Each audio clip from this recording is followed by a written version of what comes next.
Gracie Veterano, old family first, fam. Taught the world to swing that double-edged sword. It works, fam. How often were you training? What was your schedule like back then? Back when I used to train in Brazil, I probably would train the whole day.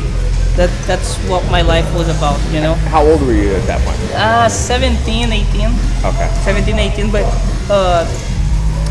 I wouldn't recommend anyone to do what I did, because end up that I broke my body in so many pieces, you know. It's so unhealthy to do so. It's just breaking down muscle or what? Muscle, joints, you know. Oh, just the fatigue and it's the fatigue, and I got like overtrained so many times, you know. It's okay.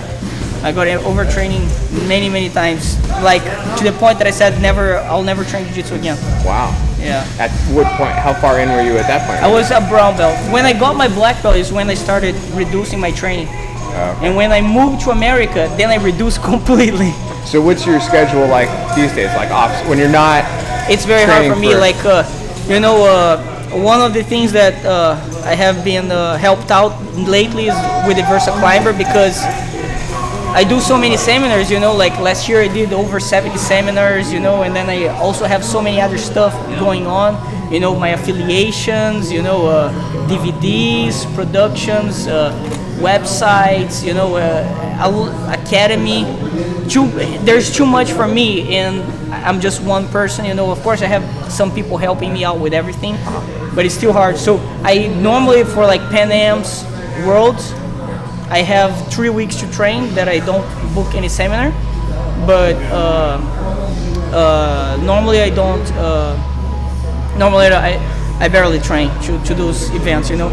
But the thing with the Versa Climber is helping me out is because I'm normally, when I go before these 3 weeks, I'm completely out of shape, and when I started training, it gets me in shape, you know, pretty quick, you know.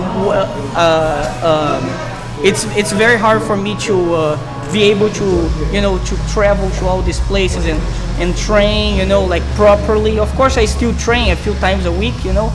When I'm home I will train every day, but do you do all interval stuff, or what kind of regimen do you do on the Versa Climber? Different types. Like for example, before Metamoris I was doing it a short, you know, I was doing short intervals with explosiveness.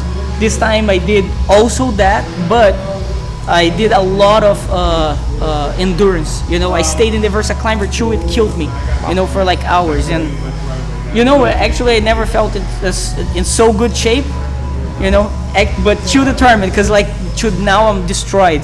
I'm having nightmares with the Versa Climber. Yeah. But one thing that I wanted to say, like, you know, don't think that because I'm saying that I don't train and this and that is that I don't train. Oh, I do train. No, I just want to clarify that I train my whole life a lot, you know. So jiu-jitsu is already on me. I just have to get the timing. That's why I don't have to train so hard anymore. You know, I have been a black belt for over 6 years now. You know, like if I don't get what it is, you know, then, you know, I really can't do jiu-jitsu, you know. But jiu-jitsu is already a part of me, you know. I might not be training every day, but I'm still teaching. Oh yeah. You know, and you know, I just want to make sure to I didn't get that they understand that, hey, if you don't train you get good. No, you have to train a lot and study. When I'm going on the plane, I'm still studying technique. I might not be rolling, but I'm still studying, you know. My jiu-jitsu, if you